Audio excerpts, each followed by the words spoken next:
ကြီးနဲ့ဆိုင်နဲ့ကိစ္စဆိုပြီးတော့ဦးလေးရပြန်ပြောလိုက်ကောင်လေးကတော့လူကြီးတဲ့ကိစ္စဆိုပြီးတော့ဒီဦးလေးကိုလည်းငါမမြင်ဘူးပါဘူးဆိုပြီးတော့စိတ်ထဲမှာတွေးနေတဲ့အခါမှာနေရာရောက်ချလာရောဒီမှာပဲဦးလေးရထွက်ပြေးဖို့လုပ်တော့သူ့မိခင်ကတားလိုက်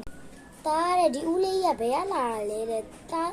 အမေလည်းတစ်ခါမှမမြင်ဘူးနော်တဲ့အဲ့နဲ့သူ့ရဲ့သားလေးကလည်းပြောလိုက်တော့ဒီဦးလေးရဇိုးဇိုးဆက်ဆက်နဲ့အိမ်ထဲဝင်လာတာသားလည်းမသိဘူးသူကသူ့ဘာတည်းတကားဖွင့်ပြီးရောက်လာတာအချိန်မှာပဲသူ့အမေကဟုတ်ရဲ့လားတားတဲ့အမေကတားရဲ့ဒီအိမ်တကားကိုတားအမေတော့ခတ်ခဲ့တာတဲ့တားဟုတ်တယ်တဲ့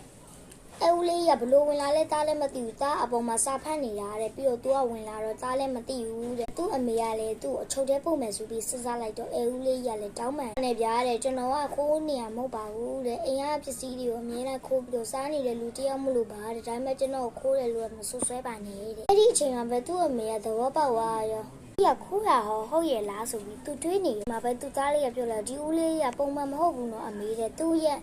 မျက်နှာနဲ့သူ့ရဲ့ရုပ်ကိုကြည့်လိုက်တယ်သူကတခိုးပဲဖြစ်နိုင်တယ်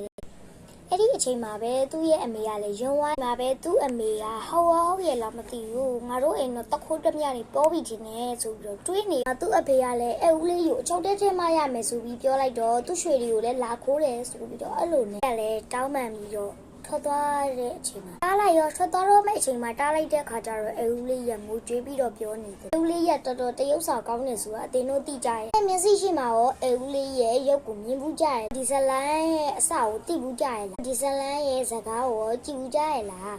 ပြီးတော့သူ့ရဲ့နာမည်ကိုသိကြလားကျမကသူ့ရဲ့မိသားစုရဲ့နာမည်တွေမပြောပြလိုက်ရတဲ့အတွက်ကြောင့်မလို့ကျမအခုနေမှာတော့ပြောပြပါမယ်ရှင်ပြန်မှာတော့သူ့အဖေနာမည်ပဲဖြစ်ပါတယ်သူ့အဖေနာမည်ကတော့ဘာဖြစ်ပါတယ် This is father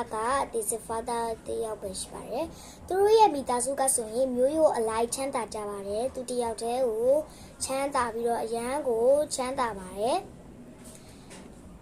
နမနဲ့မိခင်ကတော့အသက်က30ပြည့်နေပါပြီဒါပေမဲ့သူကတော့အိုရဲရုပ်ကိုမပေါက်ပါဘူးငယ်တဲ့ဘဝကိုပဲရောက်နေပါရှင်မိခင်ရဲ့နာမည်ကလည်း